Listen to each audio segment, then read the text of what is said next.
नमस्कार दोस्तों, हमारी आज की कहानी है बेटी ने माँ के लिए बोला कुछ ऐसा कि परिधि।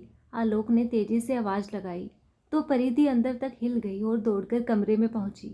ये क्या है, तुमने मेरी शर्ट को प्रेस नहीं किया? और मुझे आज यही शर्ट पहनकर जाने का मन है, लेकिन आप तो हर शुक्रवार को ऑफिस टी शर्ट पहनकर जाते हो, इसलिए मैंने सोचा कि कल प्रेस कर लूँगी। तभी शोभा उधर से गुजरती है। मेरे बेटे से इतनी देर तूने जुबान लड़ाई है, उतनी देर में तू प्रेस कर देती। अब मन किया तो शर्ट पहन लेगा। जब तू अपनी मनपसंद साड़ी पहनती है तो ये तो तुझे कभी मना नहीं करता है। परिधि ने चुप रहने में ही भलाई समझी और प्रेस करने लगी। इतने में उसे ध्यान आया कि वो दूध तो गैस पर ही रखाई है। दौड़कर रसोई में पहुंची। तब तक दूध उबलकर गैस को भिगो गया था। उसने तेज हाथों को चलाकर साफ करना चाहा, पर आती हुई सास की नज़र उस पर पड़ गई। तुझे तो कितना भी समझा लो, पर तू तो गलतियों का पुतला है। तुझे तो कोई भी काम ढंग से नहीं करना आता है। ना मेरे बेटे का ख्याल रखती है, ना ही रसोई की चीज़ों का ध्यान रखती है। पता नहीं घर में करती क्या है। शोभा जी गुस्सा किए जा रही थी। परिधि उसे भी सुन रही थी और तेज गति से नाश्ता भी बना रही थी, वरना लोग गुस्से में नाश्ता छोड़कर चले जाएंगे। तभी ससुर जी गिरिराज जी आते हैं और गुस्से में अखबार फेंक देते हैं। ये क्या तरीका है? घर में सबसे पहले कौन उठता है? परिधि ही उठती है, शोभा जी ने कहा। अच्छा, तो ये अखबार बाहर क्यों रखा था? परिधि ने इसे उठाया क्यों नहीं? पूरा बिखर गया था। अपने पापा की आवाज़ में आलोक हाँ में हाँ मिलाता है। सही है, सब परिधि की ही गलती है। ये कोई भी काम ढंग से नहीं करती है। ये ही ढंग से काम करे तो घर में शांति ना बनी रहे। अब फटाफट नाश्ता लगा दे। उसे नाश्ता परोसने में 2 मिनट की देरी क्या हो जाती है तो शोभा जी चिल्लाकर बोलती है, मेरा बेटा ऐसे ही तो भूखा ही चला जाएगा। तेरे भरोसे तो शाम हो जाएगी। कोई भी काम फुर्ती से नहीं करती है। ऐसे ही करेगी तो इसकी ज़रूरी मीटिंग छूट जाएगी। परिधि फटाफट से नाश्ता लगा देती है और आलोक ऑफिस चला जाता है। आधे घंटे बाद आलोक का गुस्से में भन बनाते हुए फ़ोन आता है। मम्मी, परिधि की गलती की वजह से आज मैं ऑफिस ज़रूरी फाइल ले जाना भूल गया और मुझे बॉस की सुननी पड़ी। वह सुबह घर का माहौल ख़राब कर देती है और उसकी वजह से मैं अपने ज़रूरी काम भूल जाता हूँ। ये सुनते ही शोभा जी का पारा चढ़ जाता है और वो परिधि की फिर से डांट लगाता है। हे भगवान, कैसी बहू पल्ले पड़ी है। मेरे बेटे के जीवन में शांति ही नहीं रहती है। इसकी गलतियों की वजह से उसका दिन खराब चला गया। तूने उसे याद क्यों नहीं दिलवाया कि वो फाइल लेकर जानी है? मम्मी जी, उन्होंने तो मुझे किसी फाइल के बारे में कुछ नहीं बताया था, तो मैं उन्हें क्या याद दिलाती। अब तू बेकार की सफाई मत दे। तेरी गलती की वजह से आज उसकी मीटिंग छूट गई। परिधि ये सोचकर परेशान थी कि जब उसने कोई गलती की ही नहीं है तो उसे बेवजह डांट क्यों पड़ रही है। घर में किसी का भी काम बिगड़े, हर गलती का ठीकरा उसके सर पर ही क्यों फोड़ा जाता है। इस घर की बहू हूँ, आलोक की पत्नी हूँ, कोई नौकरानी तो नहीं हूँ। ये लोग तो ऐसे व्यवहार करते हैं जैसे सारी दुनिया सही है और एक मैं ही गलत हूँ। परिधि की आंखें भीग जाती है। परिधि को कुछ समझ नहीं आता है, आखिर वो क्या करे। उसे याद है जब वो छोटी थी तो अपने मम्मी पापा के साथ कितने सुख में रहती थी। एक बार कार में वो मम्मी पापा के साथ जा रही थी। गलत दिशा में सामने से आते हुए ट्रक ने टक्कर दी और उसकी कार के परखच्चे उड़ गए थे। मम्मी पापा की मौके पर मौत हो गई और वो उछलकर दूर जा गिरी थी। उसे उसकी दादी ने ही पाला था, पर वो अपने दूसरे बेटे बहू पर ही निर्भर थी। चाचा चाची ने उनसे ज़्यादा पढ़ाया लिखाया नहीं। वो पढ़ने में बड़ी तेज़ थी, इंजीनियरिंग करना, पर उसको लगा था कि बेकार में पढ़ाई पर पैसा लगाने से बेहतर है उसकी शादी करके उससे बोझ से मुक्ति पा ली जाए। दादी ने समझाया भी, अभी तो वो 18 साल की है और उसे घर गृहस्थी के काम भी नहीं आते हैं। इतनी जल्दी शादी मत करो, उसे आगे पढ़ लेने दो। पर चाचा चाची ने उनकी बात नहीं मानी। उसकी शादी के लिए एक ही घर देखा, कुछ छानबीन भी नहीं की और शादी कर दी। शादी के 1 साल बाद दादी की मृत्यु हो गई और चाचा चाची उसे घर भी कम ही बुलाते थे। परिधि को लगता है कि वो अब दुनिया में किसके पास जाकर अपने दुख कहे, कोई उसकी सुनने वाला भी नहीं है, इसलिए वो अकेले में ही रो रो कर दिल हल्का कर लेती है। रोते रोते कब उसकी आंख लग गई उसे पता ही नहीं चला। बाहर शोर शराबे से उसकी नींद टूट गई। शोभा जी चिल्लाकर बोल रही थी, अरे इसने मोटर बंद नहीं की, सारी टंकियां भर गई और पानी छत से नीचे भर गया है। कितना पानी फैल गया है और मोटर का कितना बिल आएगा। इसके माँ बाप तो लाइट का बिल नहीं भरेंगे, पैसा तो मेरे बेटे की जेब से ही लगेगा, इसका क्या बिगड़ेगा। परिधि ने देखा तो छत से पानी टपक कर नीचे सीढ़ियों से बह रहा था, पर उसे याद नहीं रहा कि मोटर उसने पानी को भरने के लिए चालू किया था। हाँ, तभी उसे याद आया कि वो तो रसोई में काम कर रही थी, पानी खत्म हो गया था तो मोटर मम्मी जी ने चालू की थी।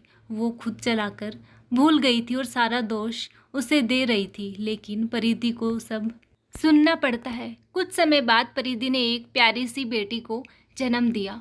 भूमि के आने से उसका मन बहुत खुश हो गया था। अपनी नन्ही गुड़िया को बाहों में लेकर वो सारे दर्द भूल जाती थी। वो ससुराल वाले के ताने सुनकर भी अपनी बेटी की परवरिश में लगी रहती थी। आलोक और शोभा जी भूमि से बड़ा प्यार करते थे, उसका बहुत ध्यान रखते थे। भूमि के दूध और नाश्ते में देरी हो जाती तो परिधि को ही सब सुनना पड़ता था। भूमि एक दिन खेलते खेलते पार्क में गिर गई, उसे बहुत चोट आई तो सबने मिलकर परिधि को डांट दिया। सब तेरी गलती है, तू मेरी पोती का ध्यान नहीं रख सकती है, जाने कौन से काम में लगी रहती है। परिधि को उस दिन भी बहुत दुख हुआ।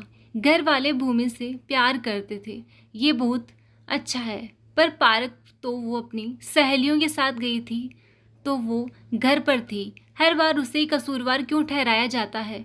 भूमि अब स्कूल जाने लगी थी। परिधि 12वीं तक पढ़ी थी, लेकिन वो हिंदी मीडियम से पढ़ी थी। शुरुआत कक्षा में तो वो परिधि ने उसे अच्छे से पढ़ा दिया था, लेकिन अब भूमि 5वीं कक्षा में आ गई थी और अंग्रेजी मीडियम कक्षा में पढ़ती थी। अब परिधि उसे पढ़ा नहीं पाती थी। भूमि के नंबर कम आने लगे थे तो उसका जिम्मेदार भी परिधि को ही ठहराया जाता था। आखिर वो क्यों अपनी बेटी का ध्यान नहीं रखती थी। आलोक, मैं इतनी पढ़ी लिखी नहीं हूँ तो आप भूमि के लिए ट्यूशन लगवा दीजिए, आपको तो वैसे भी टाइम नहीं मिलता है, हमारी बेटी पढ़ाई में पीछे नहीं रह जाए। परिधि ने कहा, अपनी सलाह अपने पास ही रख। तेरे माता पिता ने तुझे पढ़ाया होता तो मुझे बेटी के लिए ट्यूशन के लिए पैसे खर्च नहीं करने पड़ते। तेरे चाचा चाची तुझे पढ़ाने चाहते होंगे पर तू ही नहीं पढ़ना चाहती होगी, तभी तो हर काम में पीछे रह गई है। आजकल की पत्नियों को देखा है, बराबर कमाती है, पति का साथ देती है, और एक तू है बस 2 वक्त की रोटी तोड़ती है। ये सुनकर आंखें भर आई। हमेशा आलोक उसे फुड़कपन और परिधि मुफ्त रोटियों का ताना देते थे। आखिर उसकी क्या गलती थी। कई सालों निकल गए। परिधि घर की बहू थी, आलोक की पत्नी थी, पर उसे कभी मान सम्मान और प्यार नहीं मिला। उसे तो बस गलतियों के लिए दोषी ठहराया गया था। वो कभी इन सब के खिलाफ जाकर कुछ नहीं बोल पाई। बस यहीं ऐसे ही सालों निकल गए और अब भूमि कॉलेज में आ गई थी। वो अपनी मम्मी परिधि से बहुत प्यार करती थी। बचपन से देख रही थी उसके दादा दादी और पापा उसकी मम्मी के साथ कितना बुरा व्यवहार करते थे, पर छोटी होने के कारण वो कभी कुछ बोल नहीं सकती थी। अब वो समझदार हो गई थी, अच्छा बुरा सब समझती थी। अपनी परीक्षाओं की तैयारी कर रही थी। भूमि एक रात को सो जाती है और उसके कुछ प्रश्न छूट जाते हैं। सुबह वो अपने पापा से बोलती है कि पापा कुछ प्रश्न रह गए हैं। ये सुनते ही आलोक का पारा चढ़ जाता है। ये सब तेरी मम्मी की गलती है, उसे भी तेरे साथ में जगना चाहिए था, तेरा ध्यान रखना चाहिए था। परिधि परिधि, आलोक चिल्लाकर बोलता है, जरा सी भी अकल नहीं है क्या? तुझ में बेटी की परीक्षाएं चल रही है और तू मज़े से सोती है। आज तेरी गलती की वजह से इसके कुछ प्रश्न रह गए हैं। तू रात भर साथ में जगती तो भूमि परीक्षा की अच्छे से तैयारी कर लेती। भूमि के दादा दादी भी सारा दोष उस पर मंड देते हैं। परिधि बरसों से यह सब सहन कर रही थी तो उसे आदत हो गई थी। पर आज भूमि चुप ना रह सकी। आप लोग बस कीजिए, मैं आप लोगों के आगे हाथ जोड़ती हूँ। ये सब अब तो बंद कर दीजिए। मैं बचपन से ये सब देख रही हूँ। पापा, आप क्यों हर गलती का ठीकरा अपनी पत्नी के सर पर फोड़ देते हैं? गलती चाहे किसी ने की हो, उसके लिए दोषी सिर्फ मम्मी को ही क्यों ठहराया जाता है? मम्मी कोई पंचिंग बैग है जो जब आया एक धक्का मार कर चला गया और मम्मी सब सहन करती चली गई। पापा, आपने अपनी पत्नी का ख्याल नहीं रखा। ये आपकी सबसे बड़ी गलती है। आपको अपनी पत्नी का दर्द नज़र आया, आपको अपनी बेटी की पीड़ा महसूस हुई, लेकिन आपने अपनी पत्नी की परेशानी को कभी नहीं समझा। पापा, मम्मी पापा बचपन में उन्हें छोड़कर चले गए, तो इसमें मम्मी की क्या गलती है? उनके चाचा चाची ने उन्हें पढ़ाया नहीं, जल्दी शादी कर दी, तो इसमें उनकी क्या गलती है? उन्होंने हिंदी मीडियम में पढ़ाई की है, तो इसमें उनकी क्या गलती है? आपने हमेशा अपनी पत्नी को दबा कर रखा, उनके सम्मान की धज्जियां उड़ाते रहे। आप हमेशा से मम्मी को डांटते रहे। मम्मी ने कभी पलटकर जवाब नहीं दिया। मम्मी से पहले बड़ी गलती यही हुई है कि उन्होंने अन्याय सहा। कभी आप लोगों के खिलाफ आवाज़ नहीं उठाई। हर इंसान को अपने जीवन में गलतियां करता है, पर उसे उनका एहसास नहीं होता है। पर मम्मी या बहू गलती करे तो उसका ढिंडोरा पीटा जाता है, गलती ना भी करे तो उसे ही दोषी बनाया जाता है। आखिर पत्नी है तो क्या हर बार कसूरवार वही होती है? पर यह पुरुष प्रधान समाज है। यहाँ पत्नियों और बहुओं की गलतियों को कभी माफ़ नहीं किया जाता है। पापा, आज तो मैं यहाँ हूँ, पर कल को मेरी पढ़ाई पूरी हो जाएगी, मैं भी किसी की पत्नी बनूंगी, तब मुझे भी हर बात के लिए दोषी ठहराया जाएगा, तो आपको कितना दुख होगा। मैं अपने ससुराल से रोते हुए आपको फ़ोन करूँगी तो आपको कितना दर्द होगा। पर यहाँ तो मम्मी को ये भी सहारा नहीं मिला।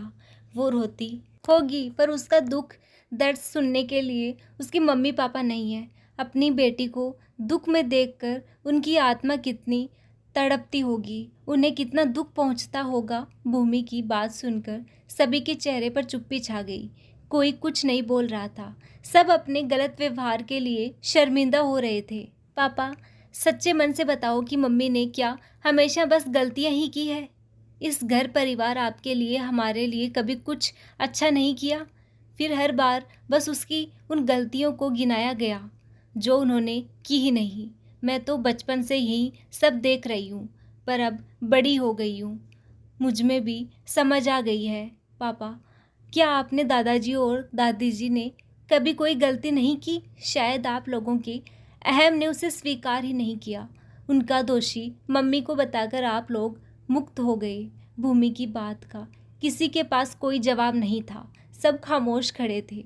पर आज परिधि की आंखों में बरसों का दर्द आंसू बनकर बह रहा था। आज उसे अपनी बेटी पर अपनी मम्मी नजर आ रही थी, जिससे उनके दर्द को महसूस किया। वो भूमि से लिपट कर रोने लगी और रोती ही रही जब तक उसका मन हल्का नहीं हो गया। कई घरों में पत्नी की यही स्थिति है, उसे हर बात के लिए ठीकरा उसके सर ही फोड़ा जाता है, पर जो सहती है वो दबती है। लेकिन जवाब देकर सम्मान से जीना चाहिए। दोस्तों, मेरी कहानी आपको कैसी लगी कमेंट करके बताएं। कहानी अच्छी लगी हो तो लाइक शेयर करें। प्लीज़ चैनल को सब्सक्राइब करें। धन्यवाद।